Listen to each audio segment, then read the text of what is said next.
New Orleans Saints quarterback Derek Carr, along with running back Alvin Kamara, are the two most important New Orleans Saints for their offense. We got that and much more coming up for you on today's episode of Locked On Saints.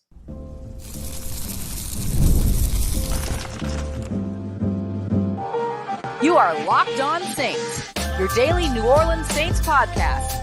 Part of the Locked On Podcast Network, your team every day. What is good, Who Dat Nation and Who Dat family? I am your host, your friend, Ross Jackson, New Orleans native, your New Orleans Saints expert and credentialed member of the media covering those New Orleans Saints as the Saints beat reporter over at LouisianaSports.net, as well as Saints analyst over at WWL TV. And on today's episode of Locked On Saints, we're going to be taking a look at the New Orleans Saints offense. We're going to dive into the leadership in the New Orleans Saints tight end room. We're going to also take a look at Bub Means, who might be in for a big debut on Sunday, thanks to a recent injury for the New Orleans Saints. And we're going to get everything started off today with our kickoff, taking a look at the most important New Orleans Saints over on the offensive side. Since I didn't say it in the beginning of the show, let me say it here. We got all of that and a little bit of lagniappe for you on today's episode of Locked On Saints. We appreciate you very much, as always, for being here and for making us your first listen of the day every day, and for being an everydayer here on the show, which is a proud part of the Locked On Podcast Network, your team every day, and is brought to you by our friends, just like all of our crossover Thursdays here on the Locked On Podcast Network, PrizePicks. Go to prizepicks.com/LockedOnNFL and use promo code in all lowercase LockedOnNFL to win $50 instantly when you play $5. The New Orleans Saints are in an interesting position here. We broke down the defense in yesterday's live episodes to You're Awesome. And now today we're going to be taking a look over at the offensive side when it comes to the Saints. And I want to start off with the players that are most important to the New Orleans Saints offense when it comes to finding success within their new offensive system. And for me, the two guys that headline this list, although don't make up the entire list, we'll go into a couple other players as well. But the two guys that headline this list are quarterback Derek Carr as well as running back Alvin Kamara. They're the ones upon which this entire offense will be predicated in terms of its success or will be blamed in terms of its failure. Now, I think that when it comes to blame, of course, the quarterback's always going to get more of that than the running back. But both of these guys become very important. Why? Well, Derek Carr, of course, is important because of the fact that he's your quarterback. He's the most important player on the football field, playing the most important position on the football field. And he is the player that down in, down out has to make this offense happen, orchestrate it, manage it, do everything.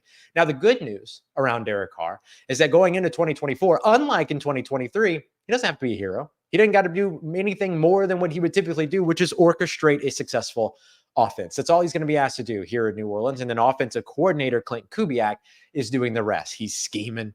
He's building up these game plans. He's the one that's bringing, all of this new stuff to the New Orleans Saints offense, introducing the play action. I don't want to say introducing the play action, but bolstering the amount of play action in motion that are used, getting the outside zone run back into the game. All these other things that are going to have a major impact on potentially lifting Derek Carr's play. But it's Derek Carr whose execution will be most important to the success of this New Orleans Saints offense. The other player that I look at in here, of course, is Alvin Kamara to lead off this list because, as I mentioned, they want to do the outside zone run thing, right? They want the play action. They want the motion. They want all these things that incorporate Alvin Kamara so much. Alvin Kamara being a player that excels due to his contact balance out in space. He excels in the passing game, so being able to be utilized in those areas. And he's enough of a threat that the play action game has a little bit more oomph to it when he's in that backfield, right? Because some of those linebackers are going to crash down. They think that he is somebody that's going to get the ball and all that. And so he ends up becoming a very important part of the entire mechanism for the New Orleans Saints working here in 2024 when it comes to their new offense. Similarly, the other piece behind all of it too is that he's the one that all of this is predicated on. He's the one that ends up getting leaned on when it comes to the run game. He's the one that ends up being leaned on when it comes to play actions. And he's the one that's also going to be relied upon in the passing game. So I think the combination of Derek Carr and Alvin Kamara, if those two players have good to great years, that's putting your New Orleans Saints and that new offense in the best position to succeed. Because that's one of my biggest question marks for this team is, can they get this offense off the ground fast enough? It took them over 11 weeks last year. That included a bye week, but it took them all of that in order to get to a point to where they were winning games because of what they were doing over on the offensive side. It wasn't just empty yardage and all these other things that people like to highlight.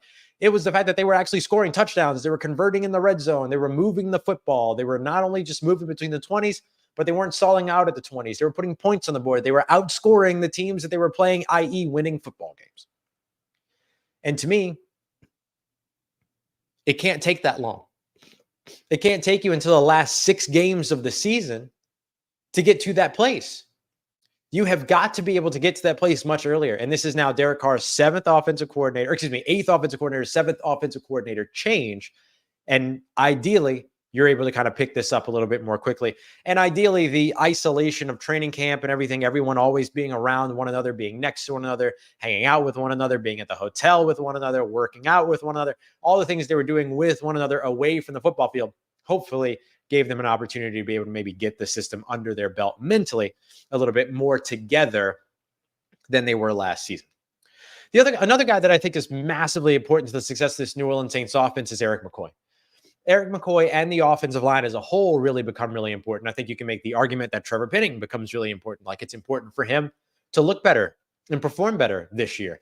Taliese Fuanga coming into his rookie season, it's important for him to perform well, even though he's coming into his very, very first year. All of those other things that all have to be taken into account. But for me, it's the leadership of Eric McCoy. It's the play style of Eric McCoy, which complements what it is that the New Orleans Saints are doing here when it comes to this 2024 version of themselves. You know what I mean?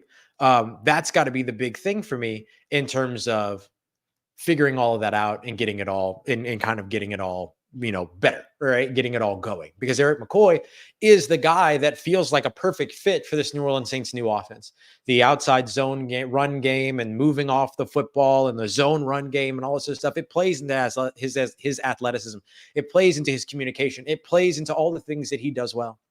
So I think Eric McCoy and being the leader of this offensive line is the guy and one of the most important pieces for this New Orleans Saints offense.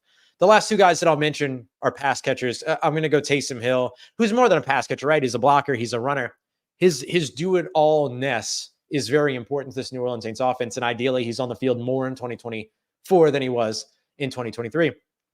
And like, there's a good question here in terms of like how much of the offensive struggles were about the New Orleans Saints offense, how much of the offensive struggles were about the play calling and Pete Carmichael and all these other things. And I think that really, like, the spot that you look at that is like personnel, right? And so the non-usage of Taysom Hill last season, I think, was far more egregious a mistake than anything else that the Saints were doing over on the offensive side, play calling, play design wise. And it seems like that is gone by the wayside here for the New Orleans Saints. The last player that I'll mention is Chris Olave. I think Olave is incredibly important to the success of this New Orleans Saints team. He's got to be able to be more of a scorer, as opposed to like having over 1,000 yards in your first 2 seasons is outstanding. Like, that's exactly what you want from a young wide receiver. But having just averaged 4.5 touchdowns over the course of the past couple of years, you want to see him become more of a scorer here in 2024. Now he gets the actual opportunity to do that. I think some of that is inherent to the fact that he wasn't the top receiver at the beginning of either of the last 2 seasons. They always kind of lended everything in that conversation to Michael Thomas the year before last. Michael Thomas and Jarvis Landry were technically ahead of Chris Olave's rookie season. So now this is the first time he gets to walk in and really be the guy, the focus, the wide receiver, number 1, quote unquote, right? Like the go-to guy in the passing game at the position. And so I think that gives him a greater opportunity to be a better scorer or a bigger scorer here in 2024. And I think if he's able to do that, that ends up helping out this New Orleans Saints team a ton here in 2024. I want to continue on to our track here with the wide receivers, because the New Orleans Saints, while they got one playmaker back to full participation, had another drop down to out, and that was wide receiver A.T. Perry. What could that mean for young rookie Bub Means? Well, it probably means a pretty exciting debut. We got that coming up for you next as we continue on with today's episode of Locked On Saints. You're part of the Locked On Podcast Network, your team every day. Today's episode of Locked On Saints is brought to you by friends over at PrizePicks, the easiest and most fun way to play daily fantasy sports. It's super simple. All you got to do is pick 2 to 5 players and choose whether or not they're going to come in at more or less than their PrizePicks projection. So, for instance, this weekend, you could take Derek Carr more than 300 passing yards, Bryce Young less than 300 passing yards. And then one that they have going on all throughout September is, will Caleb Williams pass for a receiving yard? One receiving yard from Caleb Williams gets you a win every single week, all September long. That gets you 1/4, 1/5, 1/3 of the way there towards winning. And right now, you can win up to 100 times your entry simply by getting 4 correct picks. How awesome is that? Especially when they're giving you 1 for free with Caleb Williams. So download the PrizePicks app today. Use the promo code LOCKEDONNFL and get $50 instantly when you play $5. That's code LOCKEDONNFL at PrizePicks in order to get $50 instantly when you play $5. You don't even have to win to receive those $50 bonuses. It's guaranteed. So check them out today. PrizePicks, run your game. All right, family. The New Orleans Saints rookie wide receiver, Bub Means, and really honestly, rookie wide receiver Mason Tipton as well, could be in store for some pretty active debuts on Sunday. We appreciate you very much for being here, for making us your first listen of the day every day, even though I am stumbling through the early portion of today's show. But you see me, the show goes on. We keep rolling. We keep rolling out here. We acknowledge mistakes and we keep improving. We appreciate you very much for being here, making us your first listen of the day every day. Don't forget, for your second listen, come and check out the new and improved Locked On NFL, hosted in the mornings by the madman himself, Tyler Rowland. You can also find Tony Wiggins in the barbershop in the afternoons. Excellent stuff. Tyler and I in tomorrow's episode breaking down what happens tonight, because football is back and so much more. Make sure you come and check us out over on Locked On NFL, wherever you get your podcasts, here on the Locked On Podcast Network, your team every day. So when it comes to the injury report today, the Saints got a little bit of good news. Over on the defensive side, they got Marshawn Lattimore back to full participation for the day. That is big for the New Orleans Saints. That means that they're going to have all 3 of their starting cornerbacks for the first time in a game since week 10 of the 2023 NFL season. Big stuff for the New Orleans Saints there. Otherwise, everything else was the same. Pete Werner was full with a shoulder injury. Willie Gay was limited with his back injury. Nick Sal, very limited with his calf. And then the guys that we didn't expect to see around weren't around, except for one player that was extra. And that was wide receiver A.T. Perry, dealing with a hand injury. Went from being in practice on Wednesday to being out of practice today on Thursday, not participating. And typically when you see somebody get downgraded on a Thursday, that could potentially at least jeopardize their availability come Sunday. So definitely one to keep an eye out on.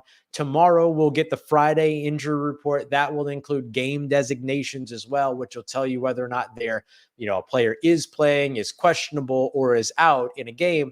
So definitely a big one to watch with A.T. Perry. Now, A.T. Perry was set to be the team's 4th wide receiver behind Chris Olave, Rashid Shaheed, and Cedric Wilson. And really, like the Cedric Wilson, A.T. Perry thing, probably not really one behind the other. It just kind of depends upon the game situation. You want a slot receiver, you were probably going Cedric Wilson. If you want Chris Olave in the slot, you could have went A.T. Perry to put him on the outside, however it is that you go. So we'll see what this means for A.T. Perry. I don't want to over speculate here and say that he's not going to be there or that he is going to be there. We don't know yet, but we'll find out in the injury report tomorrow on Friday. But what this does say is that if he is not able to go, then that could mean a pretty big week for rookie wide receiver Bub Means, because Bub Means would effectively move up, I expect, to be the 4th wide receiver in the rotation. And remember, the Saints rotate their wide receivers. So if you're the 4th wideout, you're getting snaps. All right, you're getting snaps for sure. Now, the one caveat to this is that they do have 2 veterans, Equinemius St. Brown, and then they've got Kevin Austin Jr., that can be elevated and come into the game instead and be sort of that extra blocking physical presence as well, right? Like, so they could go that way, and then that guy ends up jumping Bub Means. Fine. Like, if that's what you want to do, that's what you want to do. And if that's going to help your run game, then it helps your run game. That's the most important part of your offense here in 2024. So that could be the way that they go. But otherwise, it would stand to reason that behind Chris Olave, behind Rashid Shaheed, behind Cedric Wilson, Bub Means could potentially be getting a little bit of a workload in a debut in his rookie NFL debut. Now, another guy that ends up getting impacted from this as well is wide receiver, undrafted free agent rookie out of Yale, Mason Tipton. Now, Mason Tipton was the 6th wide receiver that the New Orleans Saints kept on the roster. My expectation going into the week 1 game is that he might be inactive. And the reason why I thought that was because he missed he missed the entirety of the preseason and therefore a large portion of training camp. And I figured there could be a situation here where they kept him on the roster, but they want him to get in the football shape and all these other things, make sure the conditioning is still there despite missing all those weeks. Give him a extra week to do that, to really be back involved with practices and all those things, and then maybe elevate him and then get him started after that. So it wouldn't have been surprising to me if Mason Tipton was inactive for the first week. As the 6th wide receiver, I don't know how much opportunity you're going to see on a game day. But now, if A.T. Perry's not able to go, then all of a sudden Mason Tipton could have a meaningful debut here in 2024. So that could be really interesting as well. And don't forget that Mason Tipton also helps you when it comes to your kick returners, when it comes to your punt return, when it comes to everything going on in terms of your special teams coverage, like all that other stuff too. Like he helps you in all those other areas as well. So that ends up being a potential silver lining maybe in this situation, where if the Saints do need wide receivers to step in, that they have these 2 young, exciting, toolsy wideouts that potentially step in. We don't know if it's going to go well, but they could potentially step in. And look, against a weak secondary like Carolina's, it's a great start. It's a great start for a young rookie and maybe build some momentum.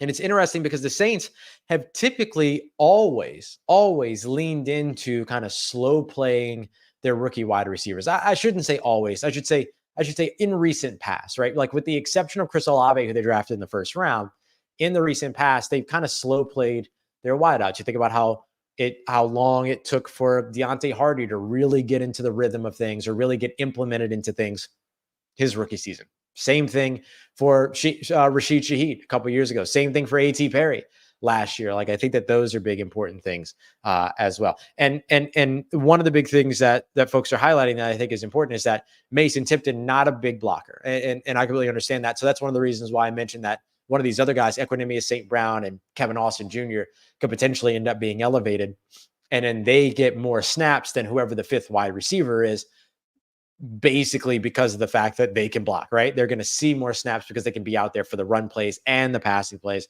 whereas Mason Tipton might only really be out there for you for the run plays. So you have to figure out exactly how valuable that is for you. But look, if he's willing to block, right? You don't have to be an effective blocker on the perimeter. You just got to be willing. You got to be ready to get in somebody's way. And so if you can get in somebody's way, you can still be out there on the field for a run play. It's not like they're going to crash Mason Tipton in and say, all right, handle this linebacker right quick, or handle this safety right quick, or this defensive lineman right quick.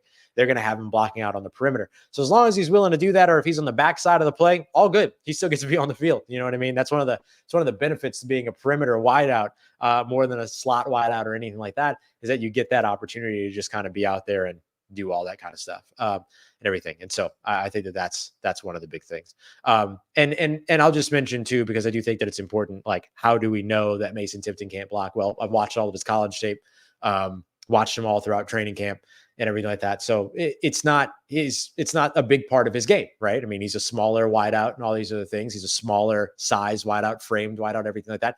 But is he willing? Yes. And that's what I mean by it doesn't matter. You know what I mean? You get him out there, and if he's able to be a willing blocker, he ends up giving you some value there. All right, coming up next, we'll move past the wide receivers here. I want to check in on the tight end room and the quarterback room, and then in the tight end room in particular, I want to take a look at the leaders in that room, because I think there's a voice that has been standing out all offseason for the tight ends. We got that coming up for you next as we continue on with today's episode of Locked On Saints, part of Locked On Podcast Network, your team every day.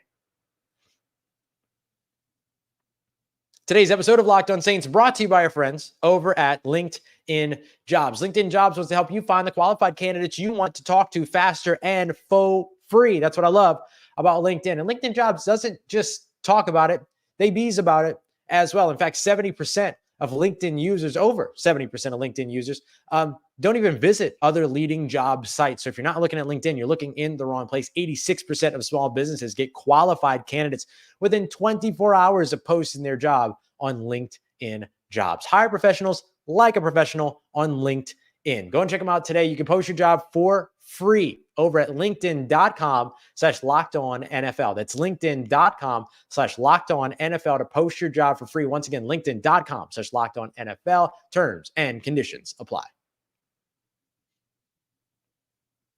Let's get it, Who Dat Nation. The New Orleans Saints tight end room is getting a lot of leadership. And I think that this is a good thing for this tight end room, because these guys should be a big part of what it is the New Orleans Saints are trying to do here in 2024. We appreciate you very much, as always, for being here with us. We'll be back with you with another episode tomorrow morning. The game plan. How do the New Orleans Saints beat the Carolina Panthers? Well, it's all going to come down to adjustments. What are some of the adjustments that we'll look at? How are the New Orleans Saints preparing for it? We'll dive into all of that. And I'll tell you the final thing that I am most excited about going into the 2024 NFL season. We appreciate you very much, as always, for being here. So the New Orleans Saints tight end room has gotten really, really interesting, because there's a lot of good leadership coming from that room. And I think that that's an important aspect of what success could look like for the New Orleans Saints in 2024. And the leadership is coming from Foster Moreau. The leadership is coming from Juwan Johnson. And I love seeing it coming from sort of these multiple angles and multiple viewpoints, because also, look, Juwan Johnson and Foster Moreau are a little bit different, right? In terms of the way they approach the game and in terms of the way they approach leadership and all these other things. And I think it's a good thing. And so I think that Juwan Johnson's a guy that kind of leads by example in terms of like what it is that he's doing, keeping his head down, like going to work, getting everything done, trying to go out there and make his big plays and all that. He has his I'm Him playlist, all that stuff that I absolutely love. I think all that's there for him. But he wasn't able to be a part of training camp for the most part, as he was coming back from that surgery on his foot.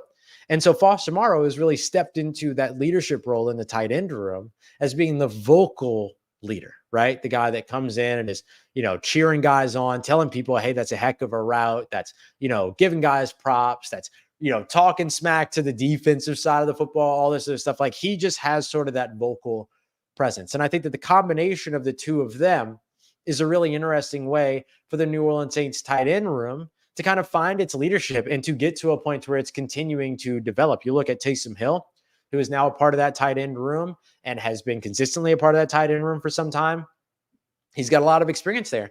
But then you have a young guy in Dallin Holker, who has not returned to practice just yet, by the way, was still observing on Thursday. So I would expect him to not be playing on Sunday's game. We'll see what happens on Friday, but even if he participates on Friday, it's a little bit of a tight turnaround for an undrafted rookie to like jump into playing time. And so I would expect your top tight ends on Sunday to be Foster Moreau, Taysom Hill, and Juwan Johnson, not necessarily in that order, but those three guys. There's a chance that maybe a guy like Michael Jacobson gets elevated or something like that. So just something to watch out for. But anyway, I think you'll see that. I think that the reason why the leadership in the tight end room is so important is because of the emphasis that this offense should have on its tight ends. And when I say emphasis on tight ends, I think it's easy to jump to thinking about the tight ends as strictly pass catchers, right? Oh, there's an emphasis on tight ends. That means that the Saints are going to be throwing the ball to their tight ends a lot, which is not untrue, right? Like, there's a lot of that should be in this offense, especially with the team's sort of concerted effort to attack the middle of the field, to attack the intermediate areas of the field. That's tight end land, right? That's like a great spot to hit your tight end down the seam or something like that, right? Or a crossing route over the middle, or an over route as they cross the middle, or one of the hashes, things like that. But I think the other reason why there's an emphasis on tight ends in this new offense is that the tight ends are the ones that help to bring the physicality in the run game. And so while guys like Chris Olave and Rashid Shaheed and Cedric Wilson are out there to also contribute there, I do think that you also get a tick up in terms of your physicality by utilizing the tight ends that are on the field for you. And so that's where I think Foster Moreau, Juwan Johnson, Taysom Hill, that's where their job gets even more important. Because it's not just about what they do in the passing game. It has to be about what they do in the run game as well, because you want to expand, especially in this new offensive scheme, your offensive line as far laterally, side to side, as possible. You don't want to just be running like outside the tackles. You'd like to be running outside the tackles, but then also have some tight ends that are out there for you. Have some running backs that are out there or wide receivers that are out there on the perimeter blocking and doing all those things. I think that becomes a really important part of what it is that the New Orleans Saints need from that tight end room as well. So I would definitely be watching out for all of that. So I just wanted to kind of shout out a little bit about the tight end room, because I think that it's probably the position group that might be covered the least. Typically, we talk about, and I don't just mean for the Saints, I mean all over the place, outside of where there is like a Travis Kelce or something like that. But anyway, we talk about like the wide receivers, we talk about the running backs in this system, the quarterbacks we talk about endlessly. The offensive line has been a huge point of conversation over the course of the 2024 offseason, preseason, all that stuff. The tight end room, though, typically doesn't get a lot of attention, typically doesn't draw a lot of attention, just kind of works. And that's what I love about that tight end room so far. So that's what I love about what we're seeing there. And then finally, the last thing that I wanted to discuss was the quarterbacks, the other quarterbacks, because I think we constantly get these questions about like, hey, can you give us an update on who QB2 is and all this other stuff and everything. I think that the biggest thing that I would say here is we still don't know yet, and that's okay, but we'll get a pretty good indication come Sunday's game. Sunday's game is going to give us that information. I think the two things we're going to learn is where's Klint Kubiak calling plays. For sure, learn where Klint Kubiak is calling plays, and we'll learn who the backup quarterback is for this week. Then it becomes really interesting to wait until second week of the season to figure out if there is anything that's going on that maybe flips the rotation and all that ends up having a pretty big impact for you potentially as well. So that's a big piece that I would look at when it comes to what the New Orleans Saints are looking at when it comes to that QB2 position. Like they're going to sit there, they're going to do the thing, they're going to hide the quarterback, they're going to hide the decision, they're going to leave it all under wraps and all this stuff. That's totally fine, but we'll see what happens, who's on the headset during the game going up against the Carolina Panthers. And then we'll have to wait and see in Dallas next week if it changes, because that's where things can get really, really interesting as well. So just a little bit of an update-ish kind of in terms of what's going on at QB2, but we'll see exactly where it is that things go. But ideally for the New Orleans Saints this season, it doesn't matter. It doesn't matter who the QB2 is, because who the QB1 is, Derek Carr, ideally stays on the field. And that ends up being the big thing. So that's why you're looking at the offensive line. That's why you're looking at this new offensive system. That's one of the reasons why we mentioned to open the show that Derek Carr is one of the two most important players on this New Orleans Saints offense. Maybe not on the team, but one of the most important players on this New Orleans Saints offense. Because if he stays on the field, the QB2 stuff doesn't matter anymore. And I think that becomes a big part of what the New Orleans Saints are hoping to see over the course of the 2024 season. So that's what we're looking for. All right, coming up next in tomorrow's episode, what we're going to do in the morning is take a look at the game plan, what it is that the New Orleans Saints need to do to limit Bryce Young, what it is that they need to do to win this game week one, which I have the Saints winning. I think that this is a winnable game. This is a beatable Carolina Panthers team. But the New Orleans Saints have to go out there and get this game. This is a really important game for them to open up the season as they look to extend their streak of most opening game wins in the 2024 season. Like they continue it on. They could be 6 years in a row winning their first game. So we'll see how things go. So we'll be breaking that down tomorrow, and then we'll be live again tomorrow night right after Saints practice around the same time. I think this 5:30 p.m. Central Time slot's working, so we'll be back with you for that as well. Appreciate you very much, as always, making us a part of your day, part of your routine, and for saying yes to me on the show. As always, if you see me, please say hi. And if you need anything else around your New Orleans Saints in between these episodes, make sure you follow me on your favorite social media at Ross Jackson, NOLA. Hit me up. They're not a family's doing them. How you living? Let me know how you mom and them. And trust Who Dat Nation. I'll holla at you.